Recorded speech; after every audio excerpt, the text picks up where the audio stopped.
দারুণ হয়েছে। ভাগ্যে দুটো আছে, বাকিগুলো সব হাপিস হয়ে গেছে। সানটান করে যদি এখন চুল আঁচড়াতে যেতাম তাহলে এই দুটো পেতাম না। বাড়িতে করতে পারো, ভালো হয়েছে। চলো কেমন করে করলাম তোমাদের সঙ্গে শেয়ার করি। আজকে একটা ইউনিক টাইপের ভাজা করব, যেটা হঠাৎ করে মাথার মধ্যে এলো আর মনে হলো যেন করা দরকার, এবং করেই দেখি একবার যে ভালো হয় কি খারাপ হয়। খাবো তো নিজেরাই, খারাপ হলেও খাবো, না ভালো হলেও খাবো।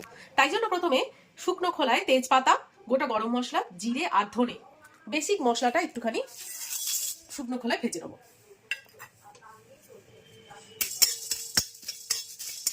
পরিমাণটা অল্প করব, তাই জন্য মশলাও অল্প নিয়েছি। তোমরা পরিমাণ অনুযায়ী মশলাটা নিও। তবে আগে আমি খাবো, খেয়ে যদি বুঝি যে হ্যাঁ ভালো হয়েছে, খাওয়া যাবে, তারপরেই কিন্তু ছাড়বো ভিডিওটা, না হলে কখনোই ছাড়বো না। এইবারে এই মশলাটাকে একটু গুঁড়ো করে নেবো। এই মশলার ফ্লেভারটা না দারুণ লাগে। একটা মশলা পেস্ট করে নেবো, আদা রসুন আর কাঁচা লঙ্কা। এইবারে এই আদা রসুন কাঁচা লঙ্কা এই মশলাটা একটু ভালো করে ভেজে নেবো। এইবারে দেখাই কি ভাবনা চিন্তা করেছি। এইটা একটু চপই করব, কিন্তু একটু অন্যরকম ভাবে। সেটা ডাল দিয়ে প্রথম পাতে খেতে দারুণ লাগবে। প্রথমে আলুটাকে আর ডিমটাকে সেদ্ধ করে নিয়েছি। আলুটাকে আগে খোসা ছাড়িয়ে তারপরে মেখে নেবো এই মশলা আর ওই শুকনো খোলায় ভাজা মশলা দিয়ে, সবকিছু দিয়ে মেখে নেবো। এইবারে মাখামুখির পালা। আলুটাকে ম্যাশ করে নিয়েছি আর এই পাশে মশলাটাও দিয়ে দিয়েছি, যেটা ভাজলাম, আদা রসুন আর কাঁচা লঙ্কা। এইবারে দেবো শুকনো খোলায় ভাজা যে মশলাটা, সেইটা দিয়ে দিলাম, আর পরিমাণ মতো নুন। আগে এইটা মাখি ভালো করে। বাপরে কি গরম। আলুটাকে সুন্দর করে মেখে নিয়েছি। এইবারে এই গ্রেটারটা দিয়ে ডিম দুটো গ্রেট করে নেব।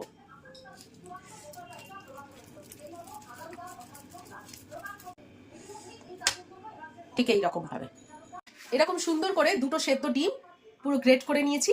এইবারে গ্রেট করব একটা চিজ কিউব, এটাও দেবো। চিজটাকেও কিউব করে দিয়ে দিয়েছি। এইবারে এটাকে পুরো হালকা হাতে মাখবো, একদম চটকাবো না, শুধু জাস্ট হালকা হাতে মেখে নেবো। এবার হালকা হাতে মেখে এটা চপের আকার দেবো, একটু চ্যাপটা করে নেবো। একটু ভালোভাবে আকার দেবে, না হলে যেন ভেঙে না যায়। একটু চপের আকারে গোল গোল করে চ্যাপটা করে নিয়েছি। এইবার এটাকে ভাজবো। এবার ভাজবো কিভাবে দেখো, ফ্রাই প্যান নিয়েছি। ফ্রাই প্যানের মধ্যে জাস্ট হালকা করে ব্রাশ করব। কেন এটা করছি, চপের মতো ভাজছি না কেন, কোনো বাইন্ডিং এর জন্য কিচ্ছু দিইনি, না ময়দা, না বেসন, না ডিম, না অ্যারারুট, কিচ্ছু দিইনি। এবার আমি যদি ওটা ডিপ ফ্রাই করি তাহলে পুরো একদম ভেঙে ভেঙে যাবে। এই জন্যই এই ব্যবস্থা, জাস্ট কাবাবের মতো ভাজা হবে। কোনো কিছুই তো কাঁচা নেই, সবকিছুই আমার, মশলাটাও আমার ভাজা, অতএব খেতে কোনো অসুবিধা হবে না। একদম লো ফ্লেমে হালকা করে ভাজবো।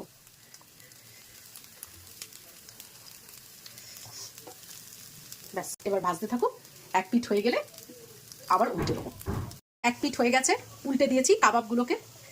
কাবাবে বলতে গেলে যা নাম দিই, দেখো কি সুন্দর লাগছে না দেখতে। এটা অ্যাকচুয়ালি যেটা ব্রাশ করছি সেটা কিন্তু ঘি, গলানো ঘি আমি রেখে দিয়েছি এর মধ্যে। এই ঘিটাকে দিয়ে আমি কিন্তু ব্রাশ করছি। তোমরা পারলে তেলও দিতে পারো, কোনো অসুবিধা নেই।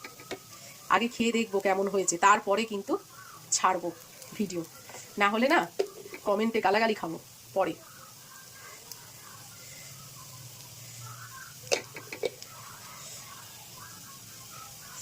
দেখতে কিন্তু দারুণ লাগছে, খেতে কেমন হবে জানি না, কিন্তু দেখতে দারুণ লাগছে। কি দেখাবো তোমাদের, ফ্রাই প্যান থেকে থালায় আনবো কি তার আগেই 3-4টে হাফিস করে দিয়েছে। এইবারে বলো কি দেখাবো তোমাদের। তবে হ্যাঁ, খেয়েছে যখন তার মানে বুঝতে পারছি জিনিসটা ভালো হয়েছে।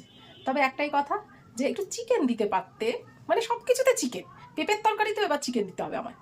এইবারে দেবো একটুখানি লেবুর রস। ভাত দিয়ে খেতে পারবো কিনা জানি না, তার আগেই মনে হয় উঠে যাবে। খেতে দারুণ হয়েছে নাকি বললো। এইবারে খাবো। স্নান টান করে এখনো পর্যন্ত মাথা থেকে গামছাটা নামাতে পারিনি, তার আগেই চলে আসতে হয়েছে। না হলে এই যে কয়েকটা বেঁচে আছে সেটাও দেখাতে পারতাম না, সবই হাফিস হয়ে যেত। তার মানে খেতে শুধু দুর্দান্ত হয়েছে বলো। লেবু রস ছড়িয়েছি, করে দেখতে পারো, দারুণ হয়েছে। ডিমের একটা ফ্লেভার আসছে, প্লাস ওই চিজটা দিয়েছি না, দারুণ খেতে লাগছে। একটু অন্যরকম জিনিস, একই জিনিস গতানুগতিক বেগুনি হ্যান ত্যান খেয়ে লাভ কি, একটু অন্যরকম জিনিস খেতে ভালোই লাগে। বাড়িতে করতে পারো, ভালো লাগবে।